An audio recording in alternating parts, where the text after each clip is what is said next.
What's up, Terrifics? Welcome back to the greatest show on earth, live from CES 2020 here at the Las Vegas Convention Center in Las Vegas, Nevada. I'm Michael Artsis. Thanks so much for joining us. You're the Terrifics. You make BeTerrific special, and we're here at Central Hall in the Convention Center, and we're just having a blast, showing you a lot of great tech. This is the greatest technology show on the planet, and we're so thrilled to be here. I've got Riya joining us from the CTA, the organization that puts on CES, and it's a wonderful organization. You have CES, you have CES Asia, you have CES Unveiled, and CES just continues to grow, not only by adding shows, but it continues to grow here. You guys take up more footprint every year, it seems like, and you have more visitors every year and more vendors as well. Yeah, CES is, like you said, Michael, it is the largest and the most influential tech show in the world. It truly is an international show, and what we're seeing is, just talking about the footprint, growing year by year, we're seeing that in addition to the traditional tech companies, non-traditional tech companies are adopting tech to move their business forward. So it's truly a scenario in which every company is now a tech company. I think that's the biggest trend this year, and I want to talk to you about trends, but I've been saying it all day so far, and then I went and interviewed Bridgestone before. And why would Bridgestone ever be at CES? Well, because of two reasons, and they're both amazing reasons is why I love the show. Number one, there's a ton of tech in tires, and they're working on the tires of the future that are going to revolutionize the tire industry, and they're going to be airless tires. And there's a lot of tech that goes into that. And then there's electronic tech as well, all sorts of sensors that tell you all sorts of diagnostic things about your vehicle and about your tires, which are going into the tires, and that's phenomenal, and that's another reason to be at CES. And then the second reason really is for partnerships. It's a place to meet industry partners, to learn, and other partners from other disciplines that are in the same industry but might have a different discipline than you have that you need to meet with and learn from. A perfect example is ETL.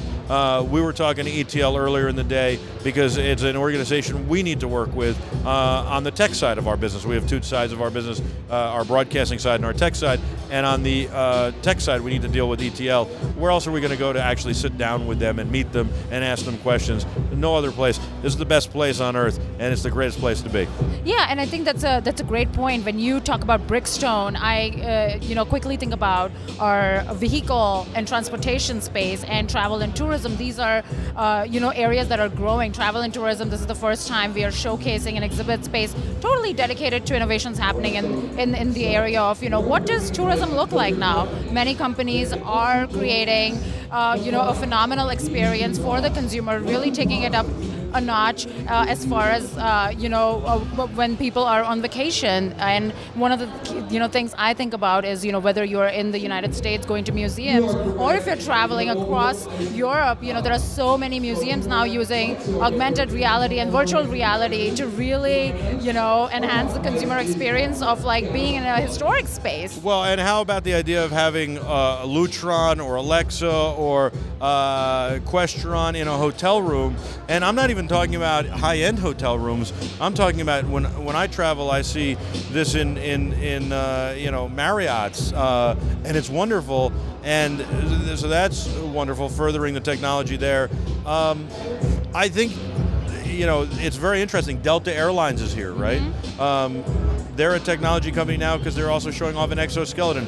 I don't know exactly why I haven't gotten down there yet, but I assume for baggage handling, but there's a lot of other uses for that. And of course Delta's a technology company now. They have an app that you use to book your tickets, to manage your flying, and of course the experience while you're flying as well. And then they've got TVs on the planes and all sorts of other Wi-Fi and all sorts of things. So of course they're a tech company and need to build their relationships and partnerships here as well. Yeah, and when you talk about like having Alexa in the room and just everything being enabled by. Sorry, go ahead. I was going to say, you want to see something fun to do with yes, Alexa? Absolutely. Okay, so you go. Alexa, play classic rock. Now every viewer who has an Alexa near their computer or TV or their phone is got classic rock playing. Exactly. Yeah. But I think what's You're happening welcome, is, by the way. It's good music. You'll enjoy it. I think what's happening is the keyword is convenience, and it's just like this big change in lifestyle. Companies introduced voice assistants, people used it, they loved it, and now they depend on it. And it's not just asking any sort of voice assistant to switch on lights or turn on the music or set the room to like the mood lighting that they like, but it's also using these devices to teach kids like different languages or solve math problems or learn spelling. So I think the possibilities with these voice assistants and other smart home devices are endless. Yeah, absolutely. All right, what are the biggest trends of CES 2020? I say CES 2020, perfect vision right into the future. Oh, wow. So there are so many different trends happening. I mentioned travel and tourism, that's a big area. In addition to that, digital health continues to grow. Compared to 2019, digital health space at CES in 2020 has grown 25%. That's a pretty huge jump. Consumers, people around the world want to take more control of their wellness and health. I was looking at this product by Omron earlier today. It's basically called Complete. It's a blood pressure monitoring kit that you put on your arm. You can monitor your blood pressure, but in addition to that, it also gives you your EKG analysis, things that you couldn't imagine doing earlier. Something like that you would have to go down to the hospital or your clinic and get that tested out. But you can share this data with your physician, so it's still going to be being done in the medical setting, but before it actually goes to your physician what the numbers look like. Last time I looked, it was 2 million square feet of convention space. Has it grown? Yes, so it has grown exponentially. Of course, yes. Of course, yes. I mean, if you just look around, we have companies like Impossible Foods exhibiting here. We have companies, 9 out of 10 major car companies are here showing what is possible and what could happen in the future. We have flying cars, we have self-driving vehicles, we have concept cars, autonomous drones. Cars. Exactly. Bella's here with that. Yes, yeah. So I think like I said, again, every company is a tech company. Non-traditional companies are coming forward. John Deere is here again. I was just saying this earlier in the day. It's so amazing that you have a lot of companies with heavy machinery here. John Deere is here for the second year, and it blows my mind. But it's a tech company, and it's important to be here, and it's really a wonderful thing. It's wonderful how it's grown. We're proud to be a part of it. Yeah, I think like with companies like John Deere, it really is about sustainability and how agricultural companies are moving in the direction of using artificial intelligence to create a more sustainable environment. And a more efficient crop cutting. Exactly, it's called precision agriculture, so that's fascinating. When you must go to the Sands and all the places all day long. We love the Sands. It's wonderful. It's where Eureka Park is. When you get to your hotel room at the end of the day, do you just collapse? Oh, so it's just so today obviously is the start of the show. I haven't been to Sands yet, but I can't wait to check out Eureka Park. I think it's we all come into the show with our sort of like favorite places to hit. We want to see our digital health space. We want to see what's happening in smart home. We want to see what's happening in vehicle tech.